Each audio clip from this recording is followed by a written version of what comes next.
కాటమరాయుడిగా ఉగాది కానుకగా ఈ శుక్రవారం ప్రేక్షకుల ముందుకు రాబోతున్నాడు పవన్ కళ్యాణ్. గురువారం రాత్రి నుండే కాటమరాయుడు బెనిఫిట్ షోలు మొదలు కానున్నాయి.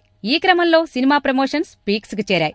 ఈసారి పవన్ ప్రమోషన్స్ కి దూరంగానే ఉన్నాడు. అయితే మిగతా టీం మాత్రం మీడియా, సోషల్ మీడియా వేదికగా ప్రమోషన్స్ చేసింది. దర్శకుడు డాలీ, పవన్ తమ్ముళ్లుగా నటించిన శివబాలాజీ, అజయ్, కమల్ కామరాజు, కృష్ణ చైతన్య ప్రమోషన్స్ లో పాలు పంచుకున్నారు. ప్రమోషన్స్ లో పాల్గొన్న దర్శకుడు డాలీ ఆసక్తికరమైన విషయాలు చెప్పారు. కాటమరాయుడు పంచకట్టు లుక్ అదిరిపోయింది. ఫస్ట్ లుక్ నుండే సినిమాపై అంచనాలు పెంచేలా చేసింది.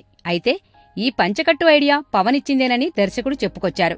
ఈ సినిమాలో ఫైట్స్ కూడా అదిరిపోనున్నాయట. Fight masters Ram Lakshman Katamarayudu fights concept ని సూపర్బ్ గా డిజైన్ చేసినట్లు తెలిపారు. ఈ చిత్రంలో పవన్ సరసన శృతి హాసన్ జతకట్టనుంది. సంగీతం అనూప్ రూబెన్స్. ఈ వీడియో గనక మీకు నచ్చినట్టయితే లైక్ చేయండి, షేర్ చేయండి, సబ్స్క్రైబ్ చేసుకోండి.